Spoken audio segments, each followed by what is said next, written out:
Eu sou José Rubens Pirani, professor titular do Departamento de Botânica do IBUSP. Estou contratado desde 1984 como docente aqui na casa e atuo no Laboratório de Sistemática, Evolução e Biogeografia de Plantas Vasculares. Eu tive uma infância feliz numa cidade pequena do interior, sendo filho de fazendeiros. Então, eram pessoas que trabalhavam bastante com a natureza. Eu ia muito, morávamos na cidade, mas íamos constantemente para o sítio acompanhar atividades do meu pai, dos seus funcionários. Nas férias, meu pai nos obrigava a ajudar, né, nas atividades mesmo. Então, eu sabia colher arroz, algodão, sobretudo amendoim e café, que era o que mais se produzia lá. E, claro, era uma ajuda de criança e de adolescente, leve, mas era uma educação que a gente teve bacana e que sempre me deixou nesse contato próximo com a natureza. Eu sempre gostei muito de plantas, de animais e de acompanhar o crescimento das plantas. Eu vibrava com meu pai em ver o sucesso dos plantios e as desgraças também nos momentos de seca e problemas de pragas. Com essa empolgação com a natureza, eu comecei a pensar na época de fazer uma faculdade, no curso de Ciências Biológicas, né, onde eu sabia que ia lidar com natureza. E então a minha trajetória profissional foi essa. Assim que eu entrei na Universidade de São Paulo, com 18 anos, eu tive aulas fascinantes aqui de botânica básica, de zoologia básica, e percebi que eu estava no lugar certo. Eu gostaria de continuar aprendendo mais daquilo e trabalhar nessa linha. Quando eu tive aulas com a doutora Nanusa Menezes, Ana Juliette, Eurico Oliveira, ficou bem claro que eu gostava mais de trabalhar com o mundo vegetal do que com zoologia, né? Eu me fascinei não só com a qualidade das aulas deles, mas com a matéria de estudo mesmo, que é o reino vegetal, as plantas. Assim que terminei a matéria da Ana Juliette Nanusa, no fim do primeiro ano, eu solicitei estágio no laboratório de sistemática com a Ana Juliette. Então eu comecei a estagiar no início do segundo ano da faculdade e já comecei a ter então, né, trabalho de tentar identificar plantas, aprender a usar a literatura para conhecer mais sobre botânica. A Ana Juliette me demandou que nas férias que eu ia passar inteiramente com meus pais em Penápolis, no interior de São Paulo, eu não ficasse só passeando e descansando, mas eu coletasse plantas para trazer, para estudar, que fazia parte do meu estágio essa missão. Foi incrível, né? Então meus primeiros números de coletor são já dessa época de estágio no segundo ano da biologia. Aí ficou muito claro, né? Eu não tive bolsa no início, era muito difícil naquela época. Ainda era 77, está 78, era difícil conseguir uma bolsa do CNPq ou da FAPESP, havia limitação no número, havia rigor. Ana Juliette era professora jovem, não tinha um currículo forte para isso ainda. Eu fiquei sem bolsa por 3 anos, mas trabalhando com empenho porque eu gostava muito. Eu tive bolsa, na verdade, como monitor, que fui das disciplinas de criptógamas e fanerógamas, e ali outra luz brilhou. Eu percebi que eu tinha jeito para docência, que eu gostava de ensinar. Eu vibrava quando os alunos falavam: agora entendi melhor, na aula teórica do professor não tinha entendido bem. E quando lá na aula prática eu ajudei ele a entender alguma coisa, vinha esse retorno que eu falava: puxa, é importante estar aqui ajudando, né, a ensinar. Se eu viesse a um professor de botânica, é uma opção profissional que eu vou desenvolver bem, desenvolver com prazer. Quando apareceu o concurso para uma vaga de professor no Departamento de Botânica, em 83, eu não hesitei nem um pouquinho em me inscrever, prestar, e tive sucesso, né? Fui contratado. Eu tinha defendido o mestrado em 82, então foi uma carreira muito tranquila para mim. Naquela época não era necessário ter doutorado para ser contratado como professor aqui. Nós não tínhamos muitos doutores em botânica disponíveis no país, né? São décadas atrás, né? Mais de 40 anos. E então eu entrei como mestre, e aí eu tive que dar aulas de várias disciplinas e tocar minha tese de doutorado em paralelo. Foi um período árduo, mas foi interessante, né? Eu tive que me engajar nos projetos de pesquisa que estavam em curso no laboratório de sistemática, e tinha que achar espaço para fazer a minha tese também. Mas consegui conciliar as coisas. Também o prazo para o doutorado não era tão compacto como é agora, e como eu não dependia de uma bolsa, porque eu era professor, né, eu pude fazer meu doutorado ao longo de 6 anos. Quando eu ingressei no departamento, a área de sistemática era muito nova aqui. Não existia consolidada uma área de sistemática de plantas vasculares. Era bem desenvolvida a taxonomia sistemática das algas marinhas, liderada pelo grupo do Dr. Ailton Brandão Joly, que é o formador de quase todos os ficólogos do Brasil, né, ou pelo menos dos formadores de escolas de ficologia no Brasil. Assim como aqui ele teve a continuidade, né, de Eurico, Estela, Mariana, que continuam até hoje com esse grupo tão forte no departamento, o grupo da ficologia. O Dr. Joly, num dado momento, tinha decidido que era preciso fortalecer o estudo de angiospermas, sobretudo no aspecto de sistemática, aqui no departamento. Ele tinha já fundado o departamento de botânica na Unicamp, onde a sistemática de angiospermas nasceu forte lá com vários docentes. Então aqui o Dr. Joly, infelizmente falecendo em 1975, felizmente já tinha criado esse núcleo com a contratação da professora Ana Maria Juliette, que vinha de um doutorado, que estava fazendo doutorado ainda, né, aqui no departamento, tinha feito um mestrado na Universidade Nacional de Brasília, com uma taxonomista de importância enorme no Brasil, a doutora Graziela Maciel Barroso. Então ela vinha com uma formação de sistemata forte, era jovem, estava ainda no seu doutorado, mas ela já estava, então, formando esse grupo aqui, e eu ajudei a Ana, então, a consolidar esse grupo quando fui contratado em 84. Então, a Ana Juliette entrou em 75, eu em 84, depois contratamos mais um docente, o Renato de Melo Silva, ainda nos anos 80, e nos anos 90, Paulo Sano, e em 2004, Lúcia Loma. Então, o que eu vejo esse grupo cresceu por esses esforços enormes da Ana Juliette,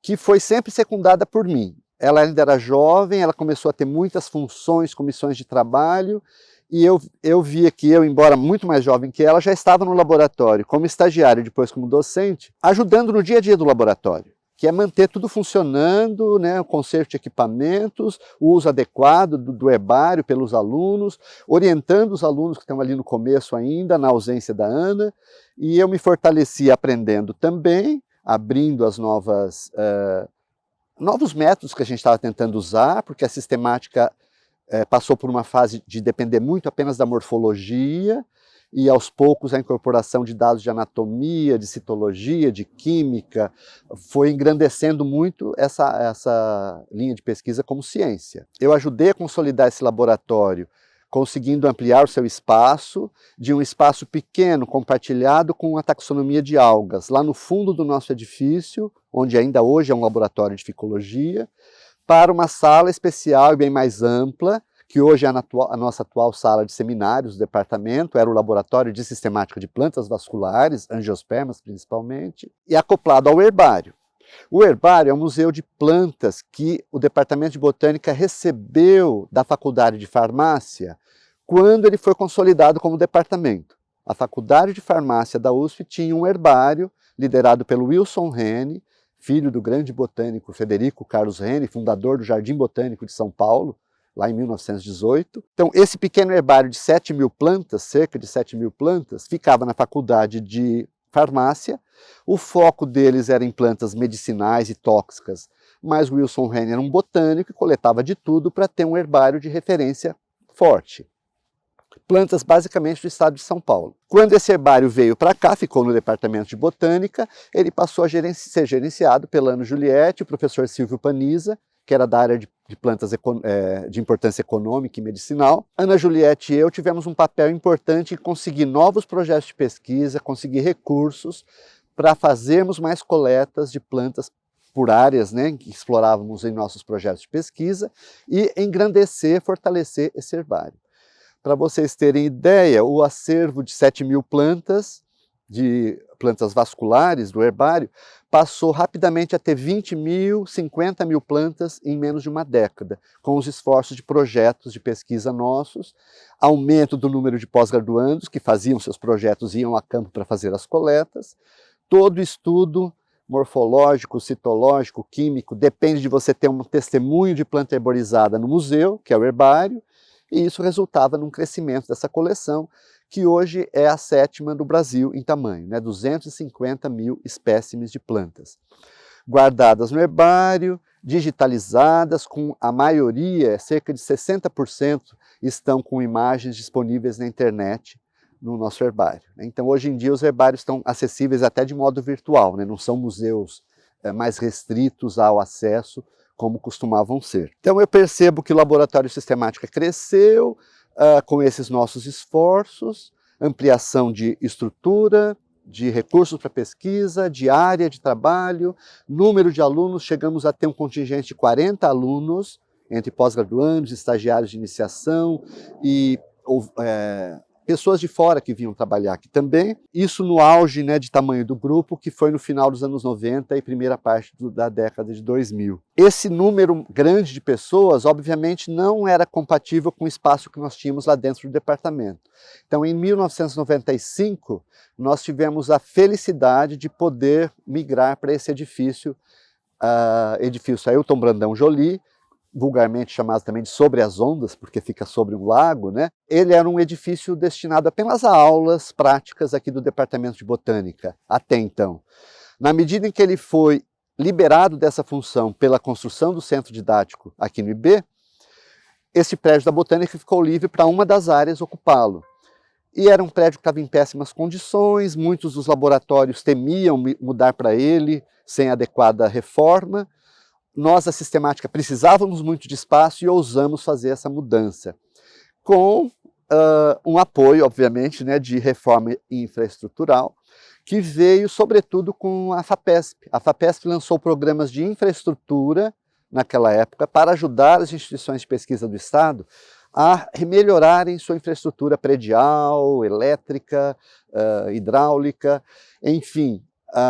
As universidades puderam, então, renovar suas construções, reequipar, né, seus laboratórios na parte infraestrutural com esses apoios da FAPESP. Nós ganhamos muitos recursos dela para trocar inteiramente o telhado desse edifício, fazer todas as reformas internas necessárias para adequá-lo a receber um museu botânico e laboratórios de pesquisa em sistemática e as salas dos docentes e alunos. Nós tínhamos problemas no outro prédio com o aspecto de herbário precisar sofrer expurgos, sofrer desinsetização, porque há sim praguinhas que consomem, atrapalham as plantas de herbário, embora desidratadas e secas, guardadas em temperatura baixa. Há fungos também que podem aparecer se houver alguma flutuação da umidade interna. E tudo isso, então, exige expurgo regular de herbário. E o prédio em que ficávamos era junto com os laboratórios de culturas de moscas, por exemplo, da genética. E nem podiam ouvir falar em veneno naquele edifício. E aqui, com esse prédio isolado só da sistemática, é muito mais fácil administrar um museu, como a gente tem feito, então, desde que mudamos para cá, em 1995. Eu vejo que eu atuei muito com os projetos de dinamização da ciência, né? Nós tivemos, então, novas linhas de pesquisa, onde eu liderei projetos para conseguir que nossos alunos ou que nossos laboratórios avançassem para novas metodologias que enriquecessem a exploração da sistemática, da evolução e da biogeografia. E isso foi muito saudável, né? Nosso laboratório acabou virando um modelo, um grupo, um padrão, né, como escola de sistemática no Brasil, tanto que muitos de nossos ex-alunos são professores em várias universidades e institutos de pesquisa ao longo do Brasil todo e até de outros países. Houve muito intercâmbio com instituições internacionais nesse processo. Então, nos projetos de ampliar as áreas de coleta para várias serras do Espinhaço, um dos nossos projetos importantes é com os campos rupestres da cadeia do Espinhaço e outras serras do Brasil, a vegetação montana. Nós tivemos colaboração, sobretudo, com o grande Jardim Botânico Real de Kew, na Inglaterra. Então, fizemos projetos em conjunto, acampamentos, expedições duradouras em conjunto com os ingleses que tinham esse interesse em estudar essa vegetação no Brasil. Então, esse intercâmbio abriu portas para nossos alunos fazerem trabalhos na Inglaterra também e outros países da Europa, ao mesmo tempo que nós recebíamos esse pessoal estrangeiro com seu know-how, com sua expertise, dando palestras e ajudando nossos alunos, sendo co-orientadores de nossos alunos. Isso foi tudo muito saudável e sempre bem, eu vejo que atuei bastante nesse processo. Na inserção da sistemática dentro do departamento, agora expandindo um pouco, eu tive um papel importante em ajudar a harmonizar que os grupos do departamento tivessem uma atuação adequada, cada um no seu espaço de trabalho, mas também que houvesse harmonia entre eles e não conflitos e alguma integração. Então, eu fui chefe de departamento por 3 mandatos de 2 anos, né, por 6 anos. Foi o período entre 2004 e 2010, mais ou menos, e eu vejo que tentei, né, envidar esforços para conseguir esse maior equilíbrio entre os departamentos na força de trabalho que cada um teria, no nível de docentes e no nível de apoio técnico. O nosso desejo na época era que cada laboratório, cada equipe de trabalho do departamento tivesse minimamente um técnico de nível superior, um de nível médio e um básico. Na estrutura da carreira da USP, na verdade, seriam especialistas, técnicos e funcionários básicos. Então, se a gente tivesse um de cada desses funcionários em cada laboratório, nós estaríamos bem apoiados para manter todas as atividades em pleno vapor. Infelizmente, nem é sempre possível manter isto, né? Nós tivemos muito sucesso em conseguir novas vagas, mais ou menos em 2010. A vice-chefe na época era a Mariane Vanslois, me ajudou muito. Nós conseguimos vagas novas para técnicos de vários laboratórios, 4 vagas de docentes novos para o departamento.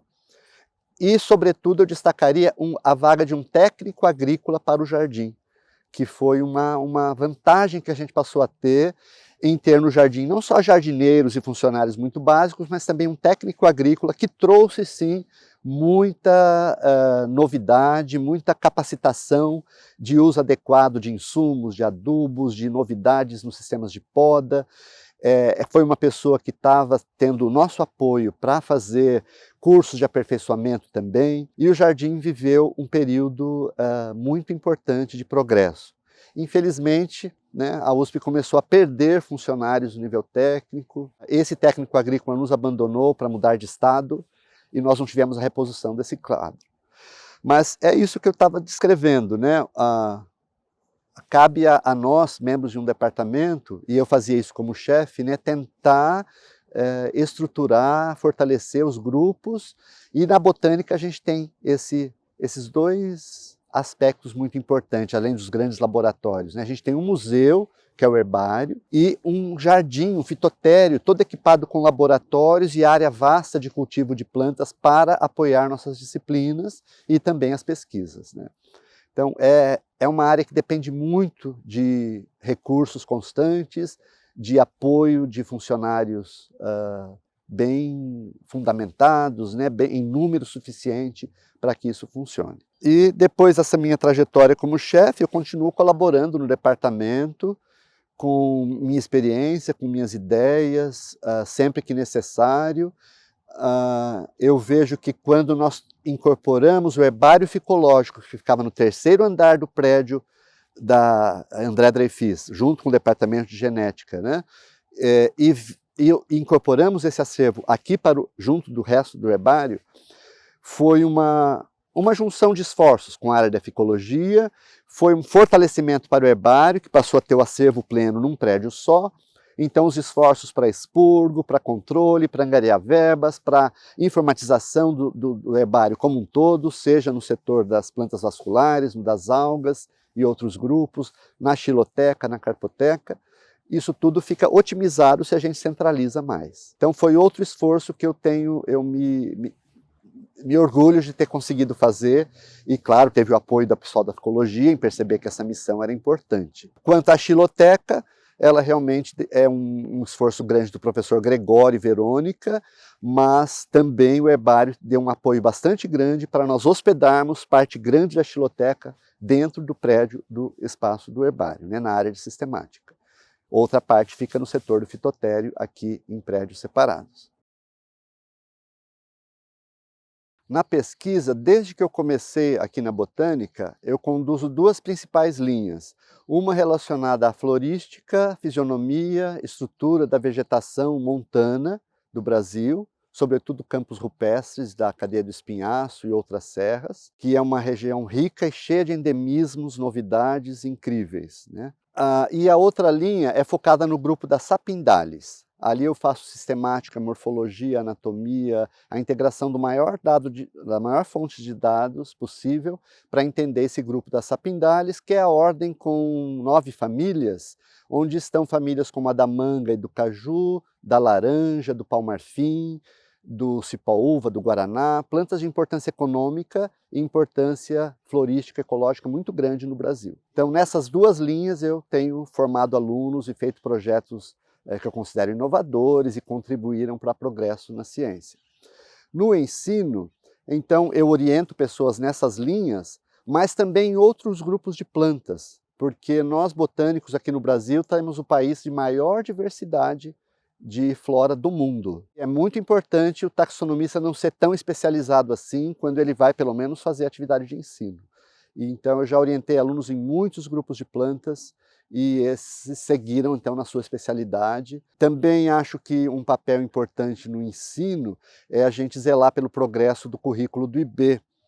E eu me dediquei bastante na reestruturação curricular em 1994 e depois em 2007, quando nós fizemos disciplinas integradas pela primeira vez entre departamentos, disciplinas interdepartamentais. Também alteramos o currículo, fundindo áreas que antes eram separadas. Então o ensino também envolve a gente trabalhar, né, não só na sala de aula, mas refletir sobre o corpo de disciplinas que a gente está oferecendo no IB e todos os outros mecanismos didáticos. E finalmente, em extensão, é da natureza do trabalho do taxonomista prestar identificação das plantas para leigos, para colegas cientistas, para pessoas de órgãos públicos. Então, em vários momentos, a gente está prestando essas identificações de plantas ou análise de consultoria ambiental, listas, inventários florísticos para áreas que estão sendo impactadas, por exemplo. Então, nós e nossos alunos fazemos isso, transcendendo um pouco o portão da pesquisa ou de apoio a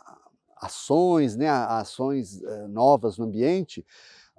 Eu tenho também projetos de extensão com associações de bairro, identificando plantas de praças, motivando as escolas da região a participarem, os moradores da região a participarem nesse processo. É um trabalho que tem tido repercussão importante também, junto à comunidade e à mídia. Aqui dentro da própria USP, esse trabalho também existe com o projeto Árvores USP, né, que nomeia plantas aqui dos institutos.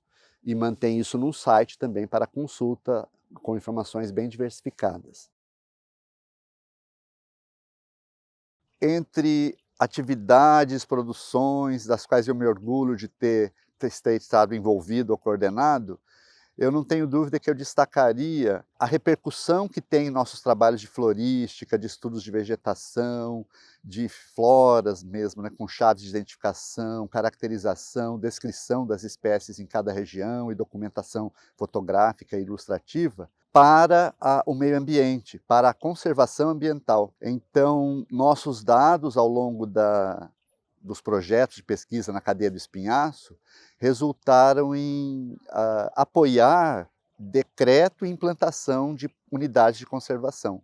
Parques nacionais, parques estaduais, estações já foram criadas ao longo dessa cadeia de montanhas, né, que é a cadeia do espinhaço. Em várias delas, o conjunto de dados que a gente apresentava da flora, com seus endemismos, as espécies restritas à região e a sua importância, né, para a manutenção daqueles ecossistemas, tiveram relevância na delimitação desses parques, dessas unidades. Então se destacam alguns parques já muito bem estabelecidos, como o Parque Nacional da Serra do Cipó, que tem base de controle, de recepção dos visitantes, trilhas demarcadas, programas de educação ambiental estabelecidos, outros ainda em fase de implantação dessas melhorias, mas já delimitados e com guardas.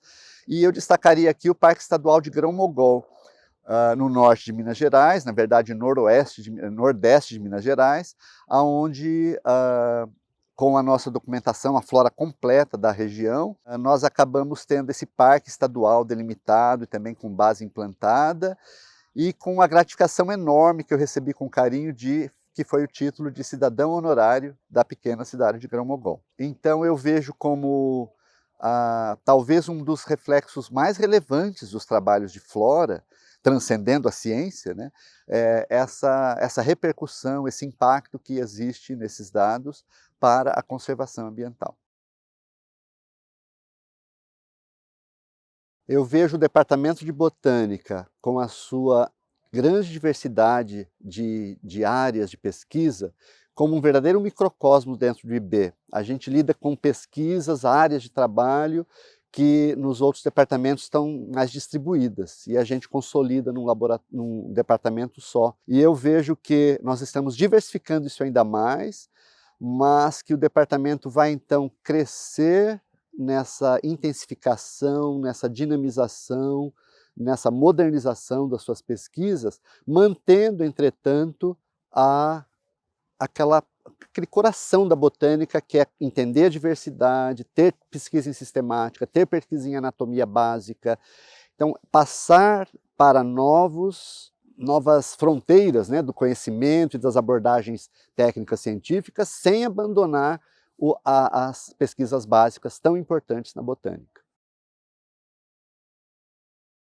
Um conselho que eu sempre dou aos meus alunos e que seguirei dando é para sempre trabalhar com bastante dedicação, com colocar um pouco da sua alma, um pouco do seu ânimo naquilo que está fazendo. Em qualquer das atividades, não só no grande objetivo da pesquisa em si, mas até numa ajuda pequena, pontual, de um trabalho braçal no laboratório, você vai ter um engajamento com o ambiente de trabalho, você vai ter felicidade enquanto está ocupando aquele espaço. Nós temos, como pesquisadores, o privilégio de fazer um trabalho que é prazeroso. Então o aluno tem que sentir isso, dedicando-se àquela missão da pesquisa botânica.